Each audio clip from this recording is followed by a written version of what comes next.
Este es un anuncio de limitación de responsabilidad de DFT Health como anfitrión de esta serie. Este seminario presenta únicamente las opiniones del expositor, del moderador y de aquellos que aporten los participantes. No constituyen una recomendación ni pretenden analizar o resolver problemática específica de sus empresas. El contenido de este seminario no pretende establecer el alcance para una consultoría, asesoría o recomendación. No poseemos los derechos sobre los vínculos a fuentes externas que pudieran compartirse en este foro, ni somos responsables por su contenido. En la primera sesión de esta serie, cubrimos el tema planificación del restablecimiento operativo. En esa plática, que está disponible en YouTube y en la plataforma de DFT Health, cubrimos los temas sobre mantener el aislamiento, cuidar medidas sanitarias, iniciar labores de forma escalonada y planificar caso por caso el regreso a las operaciones de las empresas. Expusimos un modelo que tiene origen en Israel para un trabajo secuenciado, donde hay una presencia laboral de 4 días por 10 días de descanso.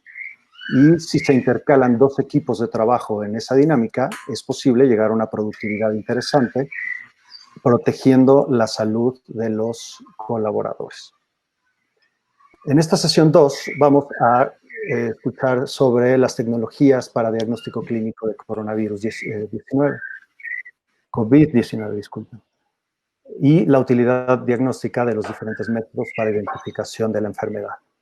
Con nosotros está la ponente, que es la doctora Melania Abreu, quien dirige las operaciones en Genosmédica, un laboratorio de genómica y diagnóstico molecular. Es médico cirujano, es especialista en genética médica, tiene una maestría en ciencias biológicas, es profesora de la Universidad Panamericana y de la UNAM, es médico genetista y es miembro de la Asociación Mexicana de Genética Humana, de la American Society of Human Genetics, revisora de la revista Acta Pediátrica, disculpen, y cuenta con diferentes publicaciones en revistas indexadas y presentaciones en congresos nacionales e internacionales. Queda con ustedes nuestra ponente, la doctora Melania. ¿Qué tal? Muchas gracias, buenos días, gracias por la invitación. Vamos a platicar sobre todo el día de hoy sobre las tecnologías para el diagnóstico clínico de COVID-19 y los diferentes métodos diagnósticos que existen. Vamos a tocar este punto con diferentes premisas y vamos a ir paso por paso.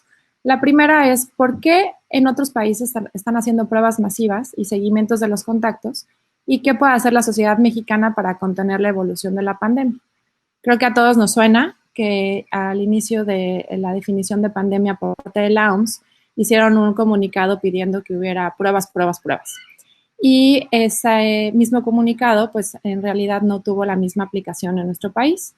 El punto donde nos encontramos ahorita es que tenemos casi 7 millones de enfermos virus, alrededor de 400,000 muertes debido a esto, y hay más de 216 países afectados. El punto central de la pandemia en este momento se está en Estados Unidos, donde tienen el mayor índice de contagio.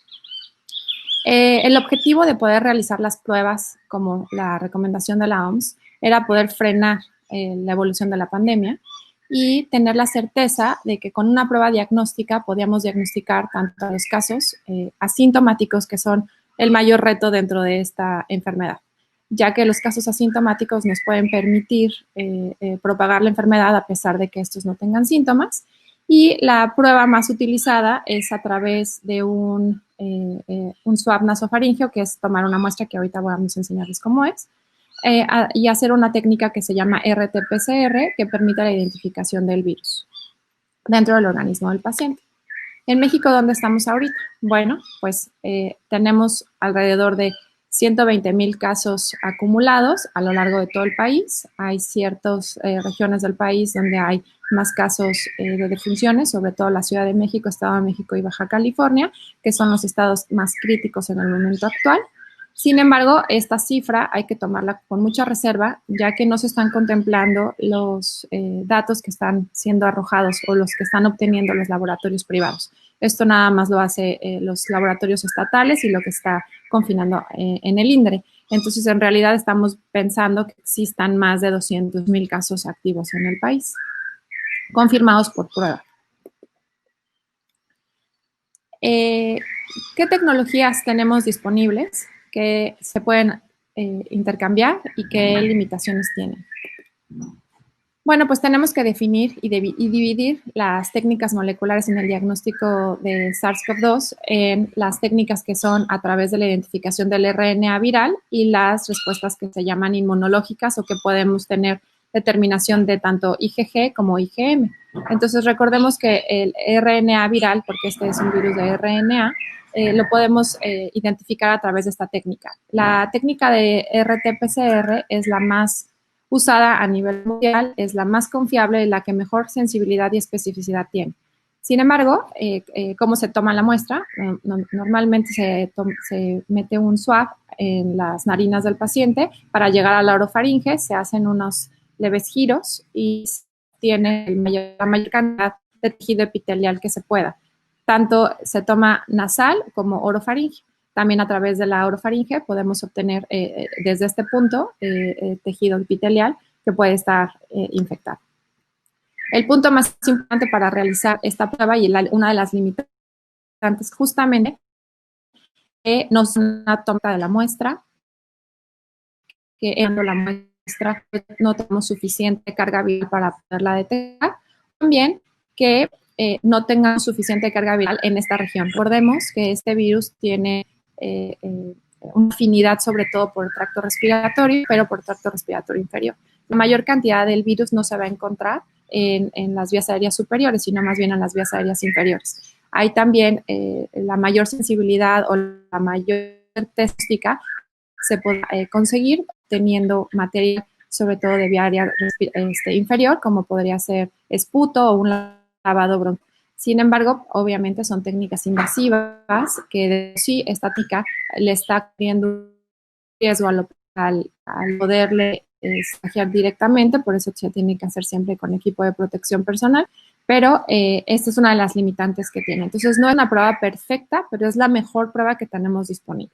Entonces, después de obtener esta muestra se pone en un medio universal de transporte a través del cual el virus es estable y después se extrae el RNA del virus por una tecnología que pasa de RNA de DNA a RNA, y ya que obtenemos el RNA virus, hacemos muchas copias de él y lo pasamos a equipo que permite la detección de presencia. Si se tiene, vamos a mayor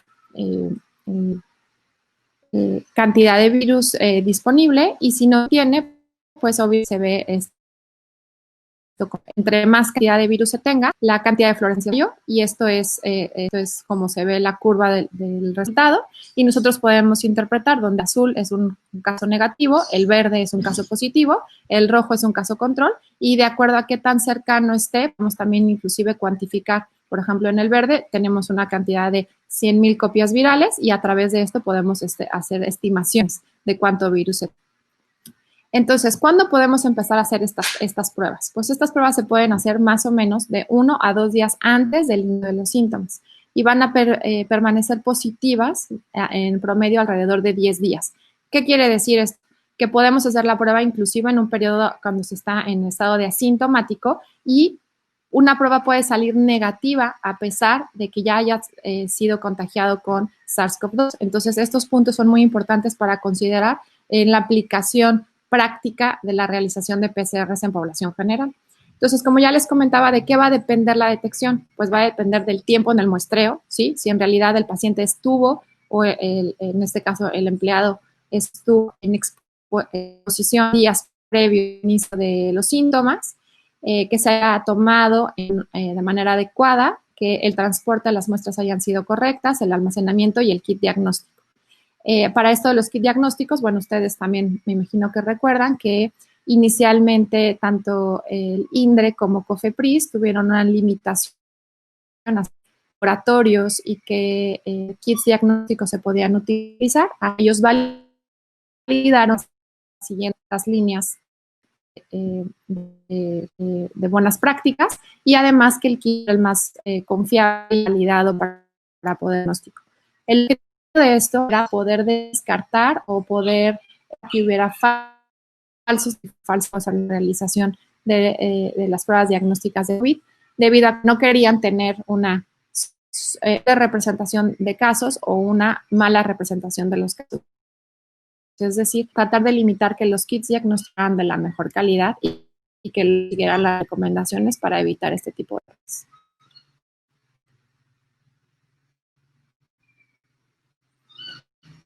Igualmente, como vimos, entonces existen dos pruebas. La primera ya la comentaba,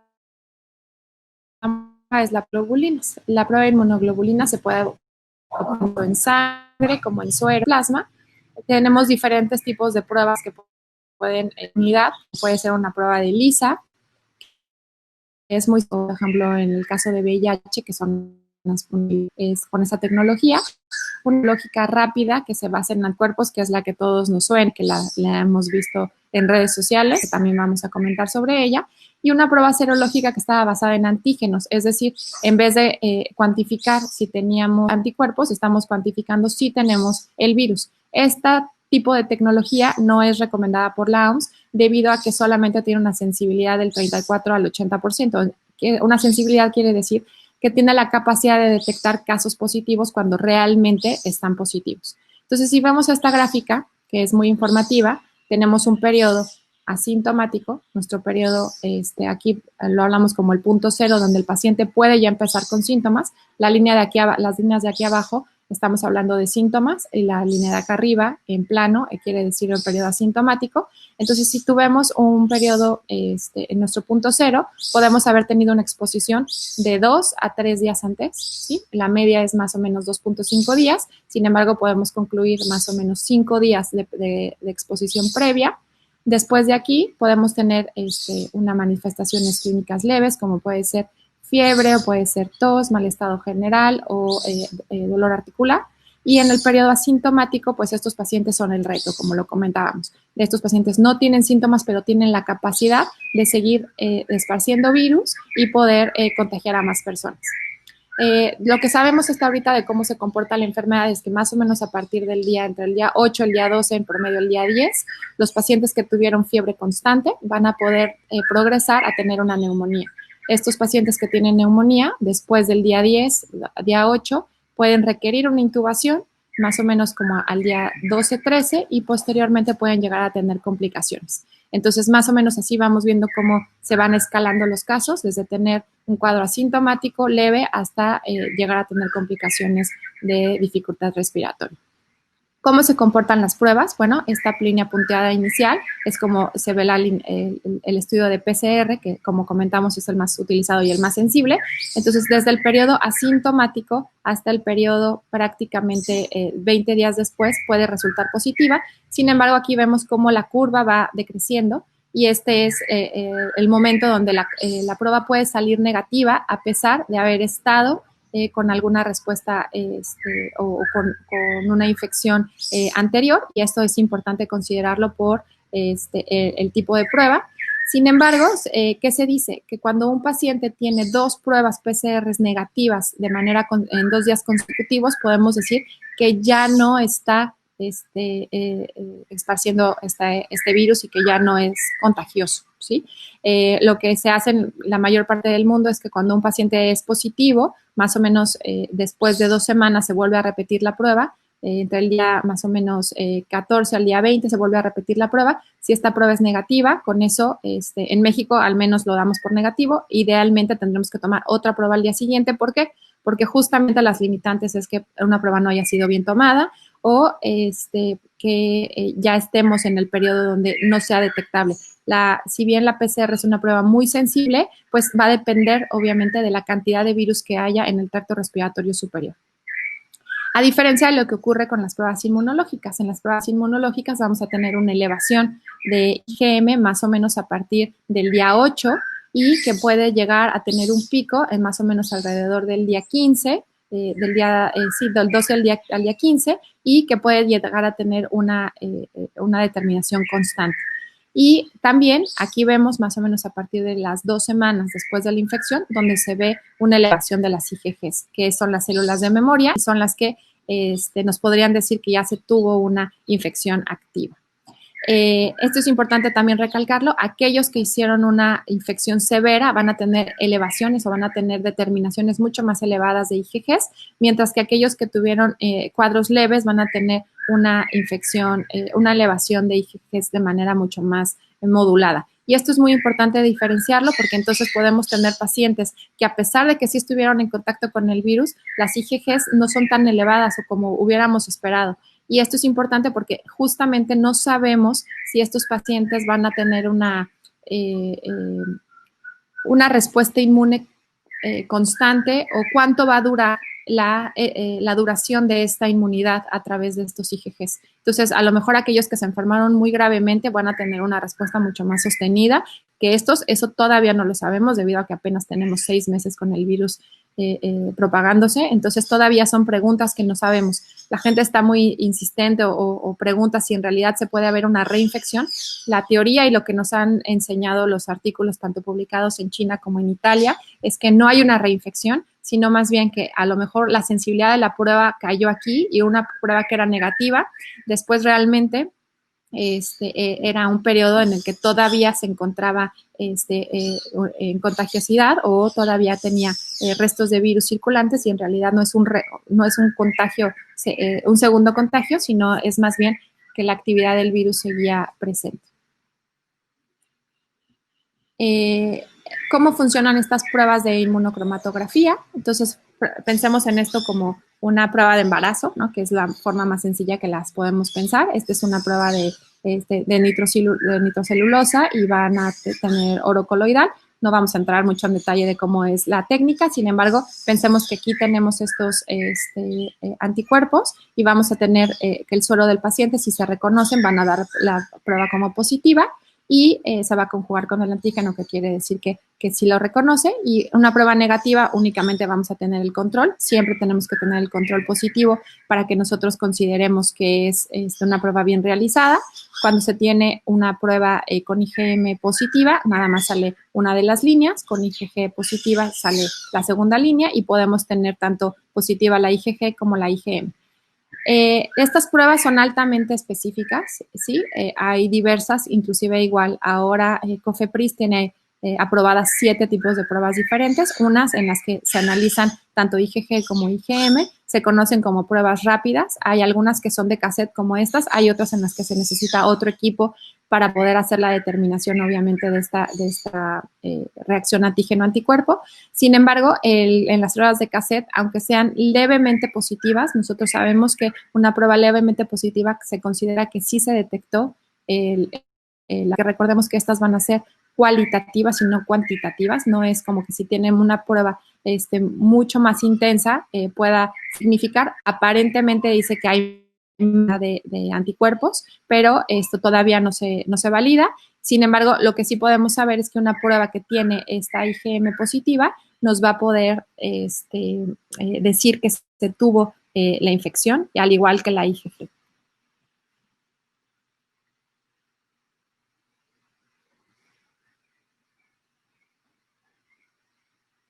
Entonces, retomemos la imagen anterior, nada más hablando aquí sobre las vías de infección.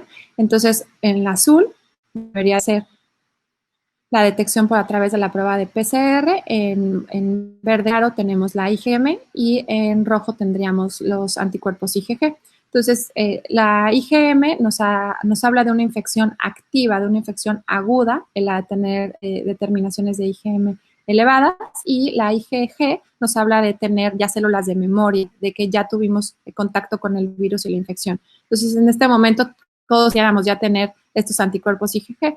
¿Cómo se pueden evaluar? Se pueden hacer a través de las pruebas rápidas, y también se pueden hacer a través de pruebas serológicas. Hay diversas lineamientos por los cuales las pruebas serológicas han tenido su detención o su reserva a nivel del sector salud, y en particular es porque las pruebas serológicas estaban teniendo reacciones cruzadas en más o menos un 5% de los casos con otros coronavirus y otros virus similares, y entonces esto nos podía dar una falsa sensación de seguridad. Y las pruebas rápidas, pues, dependiendo en el momento de la infección, como vemos en estas curvas de tiempo, dependiendo del momento de la infección, pueden salir negativas a pesar de que sí tengamos haber desarrollado una infección anterior, o al revés, pueden salir positivas. Esto es mucho más raro porque la especificidad de las pruebas es muy cercana al 100%. Quiere decir que si detectamos el antígeno, el IgG o la IgM, quiere decir que sí se tuvo contacto con la enfermedad. Entonces, ¿qué es lo que dice la estrategia diagnóstica? Bueno, pues idealmente tendríamos que tener estas pruebas de manera combinadas. Tenemos que tener tanto la PCR como las pruebas inmunológicas para saber en qué punto estamos. Y la recomendación de la OMS es que siempre utilizamos las pruebas rápidas, sea para confirmar, para ayudar a esta PCR, justamente porque esta PCR puede llegar a tener un fallo más o menos en el 10% de los pacientes. Y todo va a depender justamente en qué momento la prueba se haga. Por eso es que ninguna de las pruebas es perfecta y tenemos que utilizarla en combinación para poder tener mayor poder diagnóstico. Entonces, como lo vemos, si no tenemos las IgMs ni la IgG, pues el paciente puede estar en un periodo asintomático o en un periodo inicial de la incubación de la infección. Igualmente, podemos tener tanto la PCR positiva como la IgM positiva. El paciente puede tener una etapa inicial. Cuando se están las tres positivas es una etapa activa de la infección.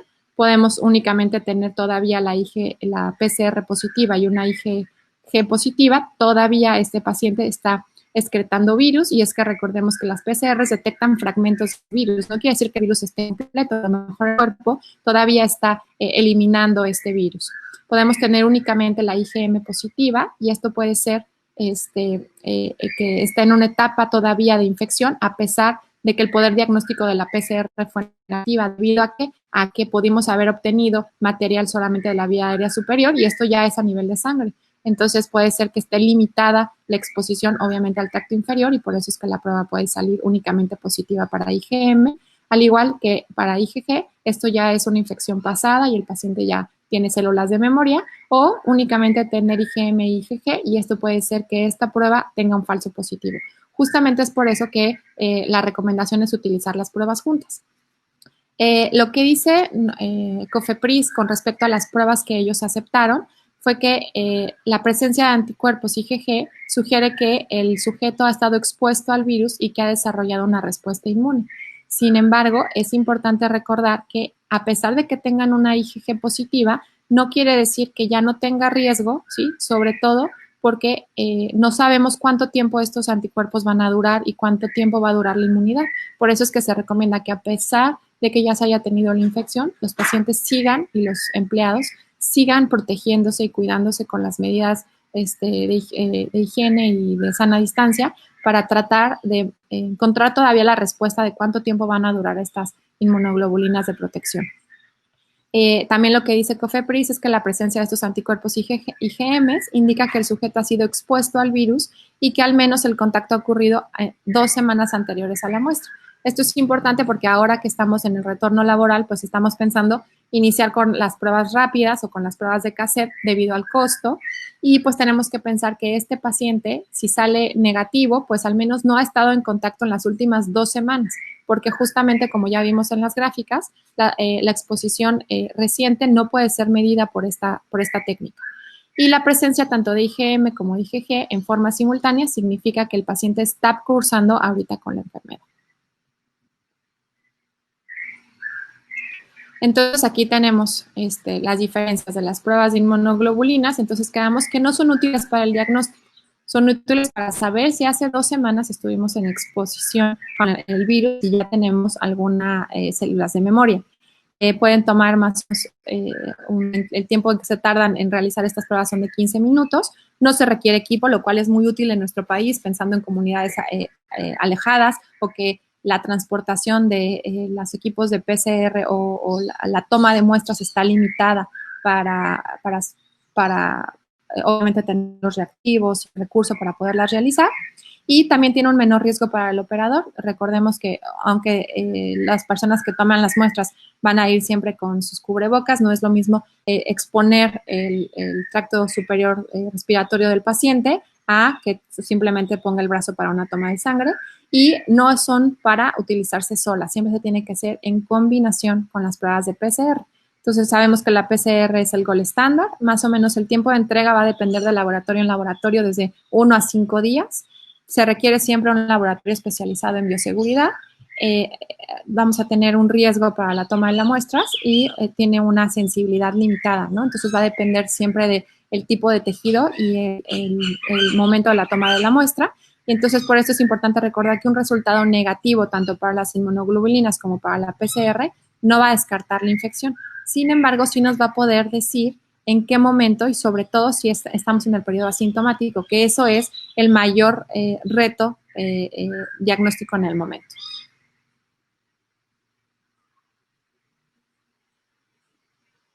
Entonces, ¿cómo puedo detonar un regreso a las operaciones en mi empresa y en mis círculos sociales? Bueno, pues esa es la pregunta reto para todos, ¿no? Y nos encantaría tener una solución automática y que fuera un algoritmo tan fácil de seguir, pero pues no es tan sencillo. Lo que está recomendando ahorita el IMSS, vamos a diferenciar el tipo de actividad, el tipo del nivel de riesgo epidemiológico que tengamos en el semáforo, el tamaño del centro de trabajo y las características internas. Entonces, no es lo mismo hablar de un call center donde están trabajando 200 personas al mismo tiempo en un lugar confinado, a estar hablando de una oficina en donde podemos tener escalonamiento del ingreso laboral o tratar de promover dentro de lo más posible lo que se puede hacer en casa, el teletrabajo. Si es que tenemos que regresar para tener trabajo presencial, pues que sean horarios escalonados de entrada, tratar sobre todo también de limitar la exposición y que la exposición sea con las mismas personas,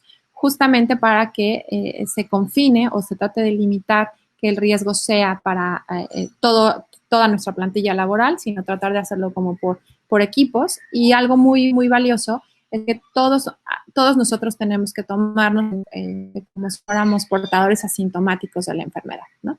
Entonces, necesitamos crear conciencia dentro del personal y dentro de la sociedad para saber que todos nosotros somos potencialmente portadores asintomáticos y que entonces tenemos que tener las medidas de higiene muy, muy a la orden y muy al día, usar cubrebocas, lo que ya sabemos, las manos y tener mucha higiene en las áreas de trabajo. Sobre todo en las cosas que se comparten de material, tratar de que no se comparte el material, que cada quien tenga su propio equipo, a lo mejor permitir que traigan equipos de casa si es que no podemos darles equipo a todo el personal. Es importante que, por ejemplo, las personas que tienen contacto con personas, por ejemplo, un área de recepción, los guardias de seguridad, todas estas personas tengan el equipo completo de seguridad, incluyendo caretas, cubrebocas, que haya lavado de manos frecuente, inclusive que puedan cambiarse de ropa para llegar a la laboral con ciertos uniformes. Todas estas medidas nos van a permitir poder retomar las actividades y también permitir qué podemos ofrecerles adicional a nuestros empleados para evitar contagios, ¿no? Entonces, no hay una fórmula secreta, pero lo que sí considero es que podemos tener mucha mayor participación, ¿no? De lo que sucede en un periodo de exposición. Entonces, aquí les pongo una imagen de un artículo de revisión, que sé que esto parece ser mucho más clínico, pero pensemos en esto como una balanza, ¿sí? Esta balanza me parece muy informativa y muy clara. Entonces, no es lo mismo tener un paciente que tenga mucha exposición viral con pocas células de defensa, pues entonces vamos a tener el movimiento de esta balanza y presentar la enfermedad en un periodo más sintomático, a que tengamos poca exposición, ¿sí? Del virus y tengamos muchas células de defensa que nos puedan permitir atacar la enfermedad, y entonces la mayoría de las personas, por eso es que el gran porcentaje va a tener cerca del 70-80% de las personas van a tener una enfermedad o asintomática o un cuadro muy leve, a diferencia de aquellos que tengan exposición con mucha más carga viral, ¿no? Como puede ser el personal médico que está expuesto. Como sabemos, es uno de los principales retos también de esta enfermedad, que el personal médico se está enfermando, justamente porque tienen mayor contacto y mayor contagio con mayor partículas virales, y entonces, pues, aunque tengan una gran célula de defensa, pues no pueden revertir este equilibrio. O tenemos personas de edad avanzada con comorbilidades, en particular obesidad, en donde a pesar de tener una baja carga viral, pues no tienen suficientes células de defensa, y entonces es cuando pueden llegar a romper este equilibrio, ¿sí?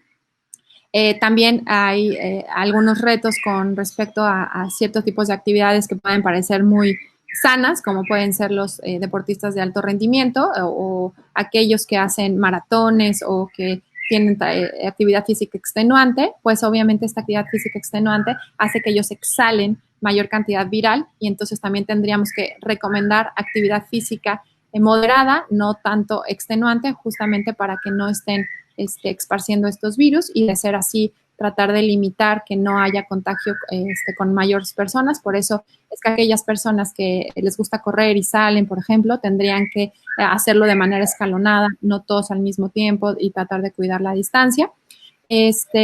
Realizar las pruebas y nos va a permitir también el saber que ya tuvimos una infección y que esta infección nos va a dar células de defensa. ¿Qué tanto nos van a durar estas células de defensa? No lo sabemos aún. Sin embargo, es importante saber que ya salimos de esta infección, ¿sale? Gracias, doctora. Aprovechamos a pasar a la fase de preguntas y respuestas. Mientras nuestro auditorio nos hace favor de escribirlas en la herramienta de chat que está en el extremo inferior derecho de sus ventanas, voy publicando una que considero que podemos ir respondiendo mientras los demás participantes aportan, y me voy a dar a la tarea de recopilar algunas y tal vez redactarlas de nuevo para que incluyan inquietudes diversas. La pregunta ahora es, el planteamiento es, hay 5 contagiados y se están recuperando de forma progresiva. ¿Ya no se debe tener preocupaciones por esos 5 integrantes o existe el riesgo de que se vuelvan a contagiar? De que se vuelven a contagiar, no, pero lo que sí tenemos que saber es que si ellos pueden seguir contagiando. Entonces, lo que tendríamos que hacer con ellos es hacerles las pruebas inmunológicas y de PCR. En este caso, cuando ya tuvimos una infección, lo ideal tendríamos que tener las dos. Al menos por lo que comentaba, tendremos que tener una PCR negativa, que quiere decir que ya no está excretando el virus, y saber que confirmar en realidad que sí se tuvo la infección y en qué punto de la infección está, si todavía tiene IgMs o solamente tiene IgGs. Entonces, en el caso en particular de estos 5 contagiados, tendríamos que esperar al día más o menos 20 para tomar una segunda PCR, confirmar que sea negativa y tomarles una prueba rápida. Gracias. Aquí hay una pregunta que no se dejó repetir, así que la copié y la pegué de nuevo. ¿Alguna de las pruebas es inútil? Es decir, que falle con frecuencia. Probablemente se refiera a que tenga una baja sensibilidad. Sí, justamente las pruebas del antígeno, que de hecho ya no se están comercializando justamente porque tenían relativa inefectividad, más o menos se detectaban 3 de cada 10 enfermos, entonces no son útiles para la aplicación. Esas fueron las que la OMS definitivamente descartó. Que pensemos en estas tecnologías como que aquí estamos detectando si tenemos anticuerpos, y en el otro estábamos detectando si teníamos la presencia del virus, ¿sí? Entonces, la presencia del virus se tiene que hacer por una técnica súper sensible, que es la PCR, y no por una prueba rápida que podía detectar el virus, que eso también era una de las propuestas iniciales.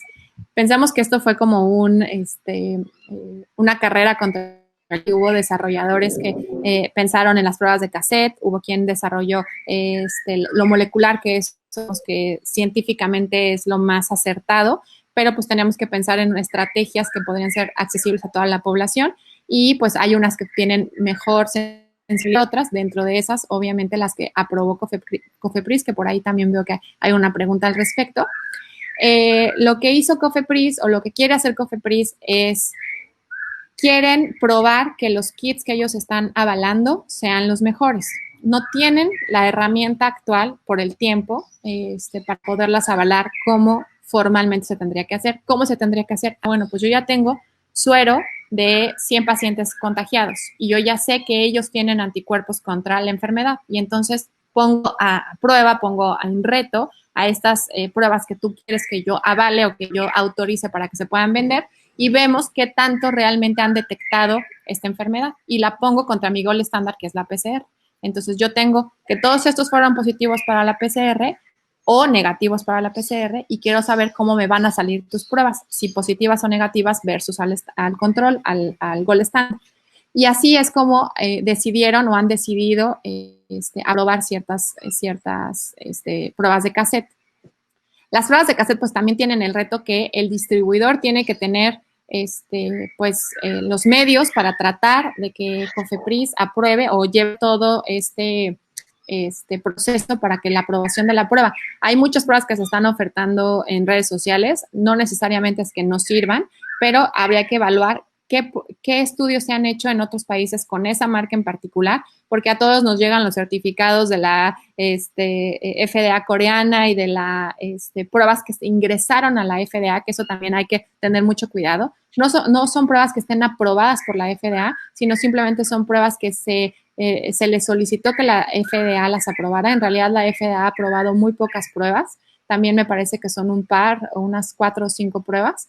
Y justamente es porque no tienen el tiempo y no tienen los recursos y en el momento crítico agudo, pues necesitan responder rápido y entonces tentativamente dan la autorización de que se prueben a reserva de que terminen las pruebas cuando acabe la pandemia.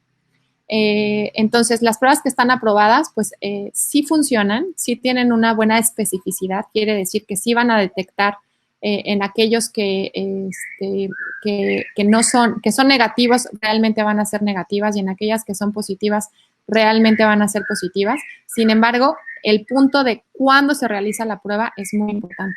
Entonces, no es lo mismo hacerlo en un periodo agudo, por eso no sirven para un periodo de síntomas.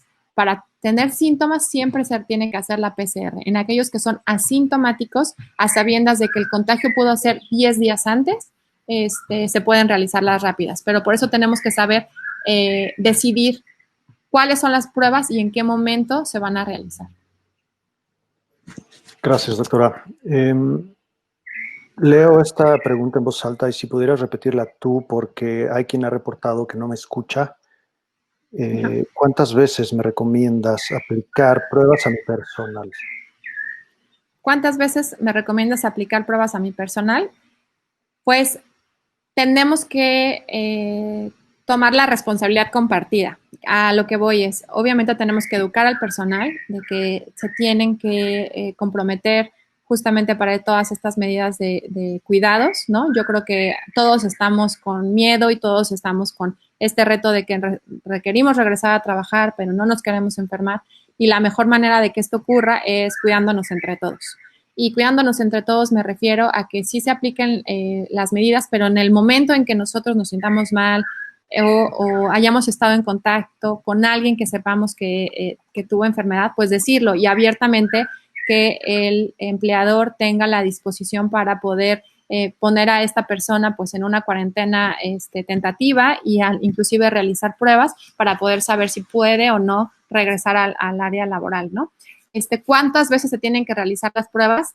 Eso es una pregunta muy difícil de responder porque vamos a tener que saber cuántas veces vamos a estar en contacto con este virus y esa es todavía el reto yo creo que todo este año vamos a estar en contacto con este virus. Entonces, yo creo que a lo mejor para iniciar las labores podemos hacer pruebas. Sin embargo, tenemos que saber que la limitante es que solamente nos van a decir que tuvo exposición 10 días antes, ¿no? Si estamos optando por las de cassette y si estamos optando por una prueba combinada, que sería lo ideal en el sentido de tratar de identificar asintomáticos y infecciones anteriores, vamos a tener que retomar o realizar nuevas pruebas cuando haya contagios locales, ¿sí? Entonces, por eso es que hay que tratar de limitar los grupos a los cuales nuestro personal está expuesto, digamos que por guardias o por equipos de trabajo y así tratar de limitar que estos grupos de trabajo pues funcionen como una unidad en los que se les tendría que hacer pruebas a todos de manera consecutiva. Publico esta que dice que si alguien ya salió de la enfermedad y se vuelve a exponer al virus, presentando o no síntomas puede volver a ser contagioso? Y esta pregunta la hacen varios participantes de diferentes formas. O sea, la pregunta es si alguien que ya se contagió se puede volver a contagiar y si ese que ya se contagió puede volver a contagiar a más personas. Correcto. La respuesta, en realidad, o lo que nos han enseñado otras enfermedades, sería que no. O sea, la respuesta es una persona que se contagió ya genera células de inmunidad. La cosa es, ¿qué tanto dura esta inmunidad? No lo sabemos todavía.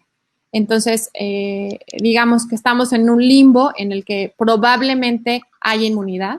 ¿Qué tanto dura esta inmunidad? Yo creo que va a ser un poco similar a lo que ocurre con influenza, en donde cada año tenemos que vacunarnos, seguramente así será. Tendremos nuestro paquete en diciembre de coronavirus y influenza y nos tendremos que estar vacunando justamente por nuevas cepas del virus, mutaciones, etcétera, pero también para reforzar la inmunidad.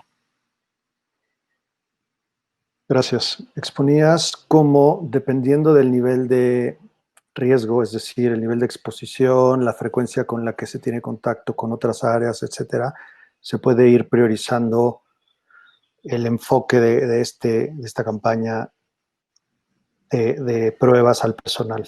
Pero acá hay una pregunta que cubre una parte importante del proceso de ir a trabajar, ¿no? De participar en una operación productiva, que es el transporte de casa, probablemente en transporte público, al centro de trabajo. ¿Cómo debe protegerse de contagio o de contagiar ese personal?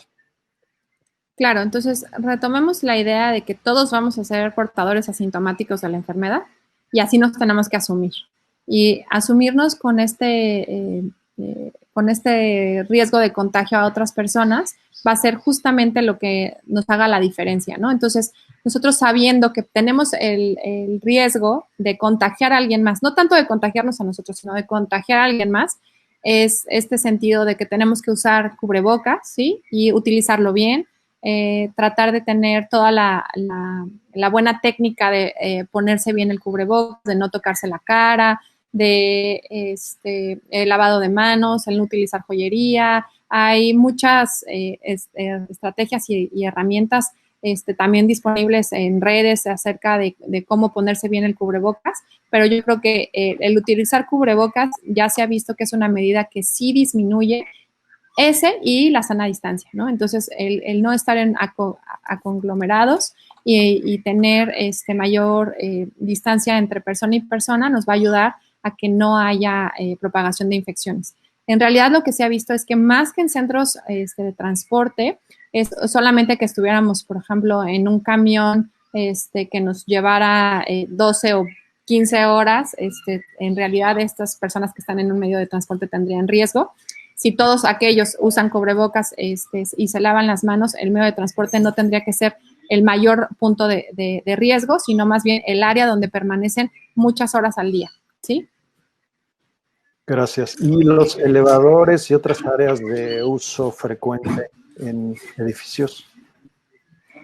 Bueno, ha habido unos reportes recientes en donde en realidad las áreas comunes no son el foco de infección, ni elevadores, ni lobbies, por ejemplo, de los diversos corporativos, sino más bien las mesas de trabajo.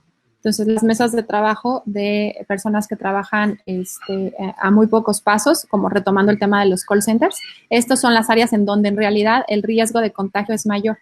Y también tendremos que también establecer medidas de ventilación de las áreas, ¿no? Entonces, abrir ventanas, que el medio no se quede concentrado. Como vimos en las otras diapositivas, la cantidad de virus en el ambiente, eso puede favorecer a que si nos contagiemos, entonces el tener ventiladas las áreas también es un punto muy importante para el retorno laboral. Gracias. Justamente había una pregunta por ahí de ventilación natural. ¿Qué tanto ayuda a los centros de trabajo a abrir las ventanas? Pero creo que ya Sí, lo... sí, exacto, sí ayuda. Gracias. Esta es una nueva pregunta. Tengo un paciente que después de 45 días vuelve a tener PCR positiva y pruebas de IgM e IgG positivas. ¿En cuánto tiempo debemos hacer la prueba de nuevo? Es un paciente atípico, ¿no? O sea, partiendo de ahí, no todos los pacientes se van a comportar así. Significa que este paciente está teniendo una respuesta inmune retrasada, ¿sí? O prolongada. Está teniendo todavía elevación de IgM, quiere decir que todavía está en la fase aguda de la infección. ¿Por qué 45 días? No lo sé, no sé si es que tenga un problema inmunológico de base, si tenga otras comorbilidades, pero quiere decir que este paciente todavía tiene virus y apenas se está dando pues ejerce del virus. O sea, a este paciente yo creo que tendríamos que esperar al menos otros 15 días para volver a hacer otra prueba y si sigue positiva, pues estar evaluando su estado inmunológico. Me refiero a lo mejor sí una valoración por un inmunólogo porque no es un comportamiento habitual. Lo que sea es que había pacientes que seguían teniendo PCRs positivas y pero ya teníamos una IgG muy marcada. Las PCRs positivas, recuerden que estamos analizando fragmentos del virus, no estamos analizando el virus completo. Entonces puede ser que el virus todavía esté, digamos, ya pedacitos y estamos detectando estos pequeños fragmentitos. Entonces, la PCR en este caso nos ayudaría más bien para decir que todavía hay virus presente o fragmentos del virus presente. Creo que primero ocurrió en los casos que todos leímos igual en estas acciones, en realidad es más, o que la no había tenido la capacidad de detectar el virus, o la segunda es que las tomas de muestra, obviamente, habían sido solamente del tracto superior y por eso es que no habíamos captado al virus. Gracias, doctora. Por las inquietudes que ahorita estoy recopilando, se me está ocurriendo tener una sesión específica para los cuidados generales de la salud de las personas en casa, casos especiales, mujeres embarazadas, etcétera, porque hay mucha inquietud al respecto y me gustaría mantener el tema de esta sesión de preguntas y respuestas concentrado en el tópico original de la sesión. Entonces, si nos permiten regresar a ustedes con una sesión específica, haremos una propuesta a distancia. Y quería pasar una pregunta.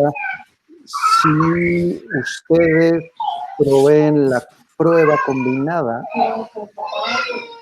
para poder reiniciar operaciones, poder regresar al trabajo.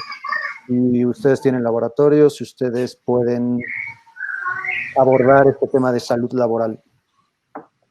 Sí, claro, tenemos diferentes programas que hemos desarrollado justamente para las empresas, como digamos paquetes, aunque no nos quede así, pero dependiendo del número de personas que estén interesadas en realizar la prueba, nosotros podemos armarles una cosa personalizada para cada una de las empresas. Muchas gracias. El tema de la Por ahí vi... Adelante. Sí, una de las preguntas habla sobre los aires acondicionados. Exactamente. Todos los aires acondicionados que recirculan son los que más riesgo tienen. Entonces, esta función del recirculamiento de aire tendríamos que limitarla, ¿sí? Tanto en restaurantes, por ejemplo, o en los vuelos, todas estas lugares donde el aire recircula es donde mayor posibilidades hay de que nos podamos contagiar. Gracias. Aquí hay una pregunta sobre qué tan segura será esa vacuna que un día llegue relativamente pronto o no pronto. Bueno, las vacunas definitivamente van a llegar. El reto es cuándo. Francamente, yo no creo que vaya a llegar a finales de este año. O sea, pensemos que las vacunas tienen un proceso en la elaboración y a pesar de que sí vamos a tener buenos ensayos en donde ahorita, por ejemplo, hay un grupo en Boston, hay un grupo en Reino Unido, hay los grupos que están en China, que están realizando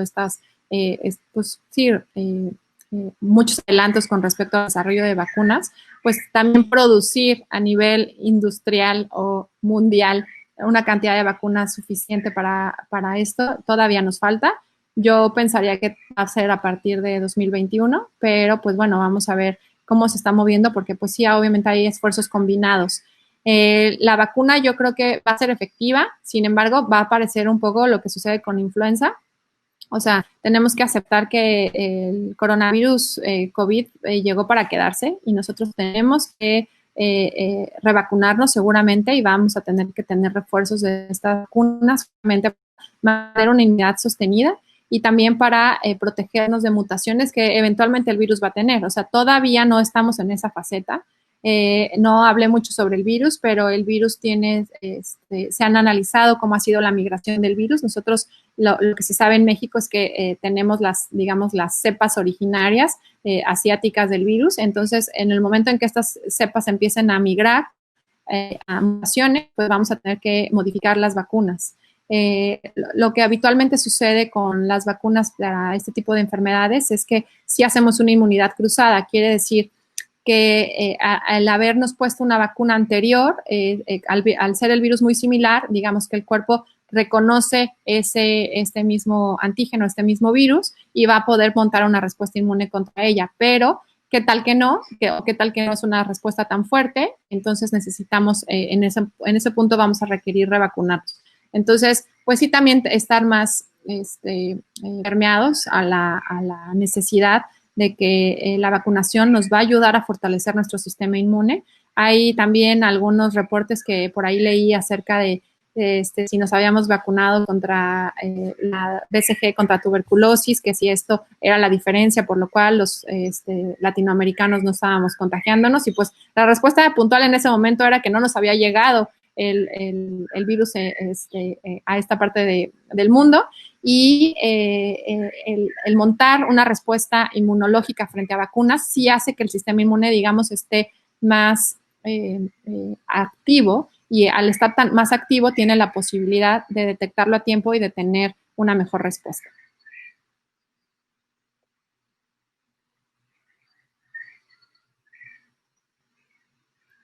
Bueno. Gracias, perdón. Sí. Para irnos perfilando al cierre de la sesión, porque todavía Sí. tenemos 5 minutos, hay una pregunta específica sobre las pruebas PCR que está ahora en las pantallas. ¿De qué depende la demora de 1 a 5 días de la prueba de PCR? La verdad es que depende mucho del laboratorio al que ustedes vayan. Creo que la diferencia es la saturación que están teniendo los laboratorios, pues como en todo, pues fue una carrera entre montarlo, la aprobación de COFEPRIS, del INDRE, el hecho de tener los reactivos disponibles, pues ahorita pues ya como se está ofertando en diversas partes de la República y en diferentes laboratorios, también ya los reactivos están empezando a escasear, sobre todo los medios en donde nosotros tomamos la muestra y el medio se tiene que mantener, los medios de transporte pues escasez, y ahorita hay ciertas en la UNAM que están tratando de desarrollar estos medios de transporte universal, porque a nivel mundial hubo un desabasto, porque pues obviamente ya consideramos que hay tantísimos afectados, más de 6 millones, ¿no? Entonces sí necesitamos considerar que los reactivos están siendo un cuello de botella, y qué tan rápido es justamente que el laboratorio tenga la capacidad instalada para poder solventar el número de muestras que tiene. Pues no es lo mismo tener 1.500 muestras, 2.500 muestras o tener 80 muestras diarias, ¿no? Entonces también depende un poco de la capacidad que tenga el laboratorio.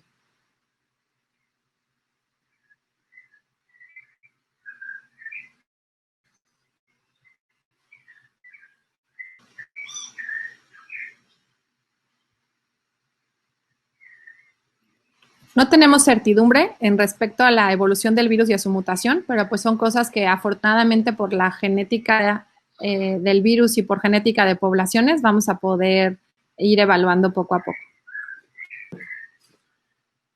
Gracias. Una pregunta más del tratamiento con plasma. Bueno, como no tenemos un tratamiento más y al paciente, en realidad, entonces el tratamiento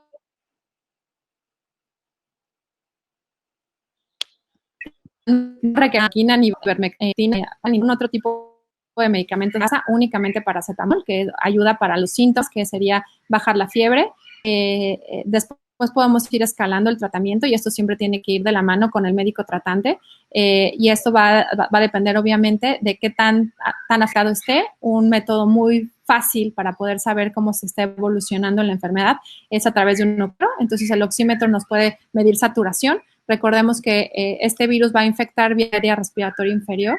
Entonces, si tenemos una mala saturación y consideremos mala saturación por debajo de 90, es que estamos teniendo ya datos de infección, bueno, de una complicación de la enfermedad. El hecho de tener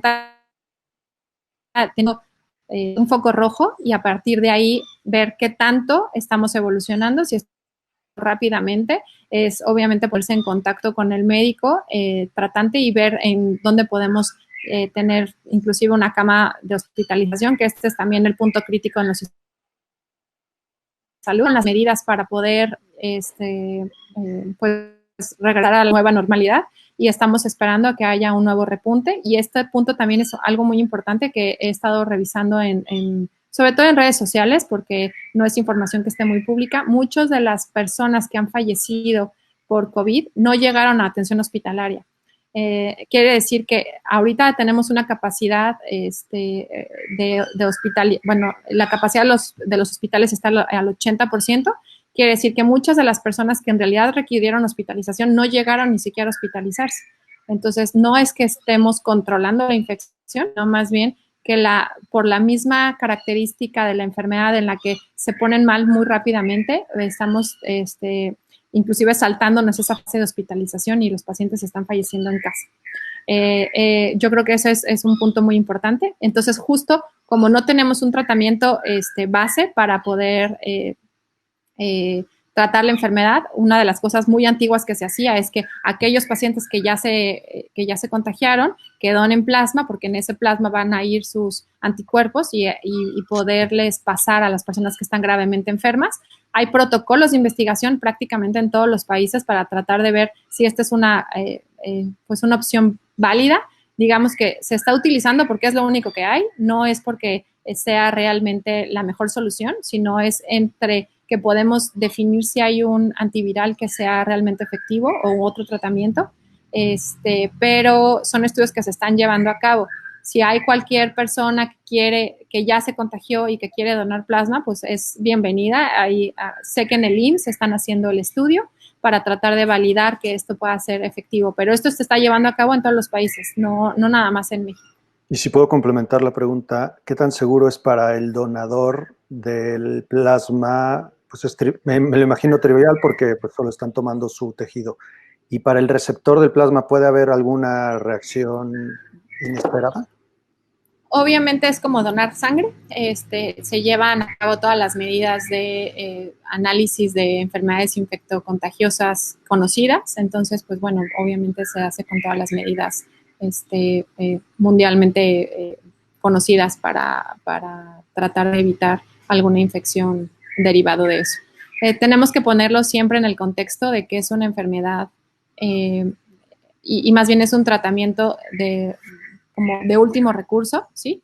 Entonces, no es la primera opción, es simplemente aquellos pacientes que desafortunadamente no están respondiendo al tratamiento, se les está dando como un rayo de esperanza, por decirlo así, sin embargo, pues no es un tratamiento estelarizado.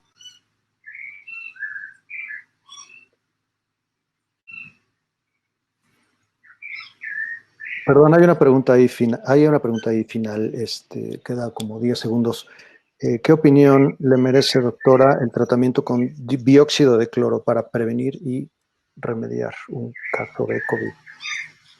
Sí, es muy importante que no se utilicen ni alcohol ni cloro en vías aéreas porque podemos quemar la vía aérea. Entonces es importante que no utilicemos estas medidas que a lo mejor nos parecen muy validadas por un video que nos haya mandado algún familiar o que se estén divulgando a través de redes sociales y estas plataformas. En realidad esto es un riesgo, al igual que tomar cualquier otro medicamento que no sea indicado por un médico, ¿sí? Entonces es muy importante que no se utilicen estas como medidas para prevenir ni para remediar.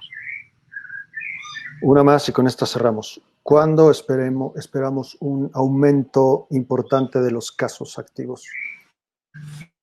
No, bajo la experiencia que tenemos de la primera pandemia, bueno, más bien de la pandemia con la fiebre española, con la influenza española, sabemos que va a haber un repunte en diciembre, bueno, a finales de año, por los meses en los que normalmente se llevan a cabo las enfermedades respiratorias.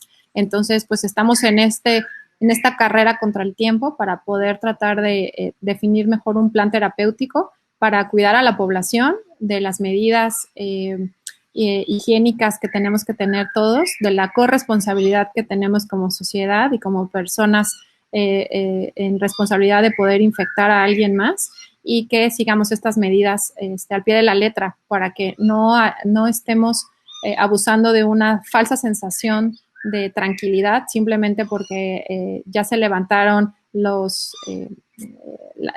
las restricciones por parte del gobierno, sino tenemos que funcionar como un equipo en que la sociedad tiene que tomar estas riendas y tomar la responsabilidad que nos toca, diciendo y actuando en favor de todos, ¿no? Entonces sí es muy importante que todos nos asumamos como portadores asintomáticos, nos cuidemos y cuidemos a las personas de alto riesgo. Doctora, muchísimas gracias por su tiempo y conocimiento. A todos los participantes y en especial a DFT Health por provocar estos espacios y permitirlos. Pero la temática está surgiendo de los participantes. Entonces, si nos regalan 2 minutos más en línea, poniendo ideas o propuestas para temas específicos de interés relacionados a esta pandemia, encantados de considerarlos, incluirlos en la conversación, invitar a especialistas en cada uno de ellos. Ya salió uno hoy, ¿no? Los cuidados generales a la salud, cómo vamos a integrar el coronavirus en nuestra vida cotidiana y cualquiera otro que quisieran arrojarnos o alguna reflexión. Por parte de la sesión y de la expositora, terminamos ya y dejaremos abierto el foro 5 minutos más para que nos hagan favor de regalar sus comentarios y preguntas adicionales. Hasta pronto. Gracias, doctora.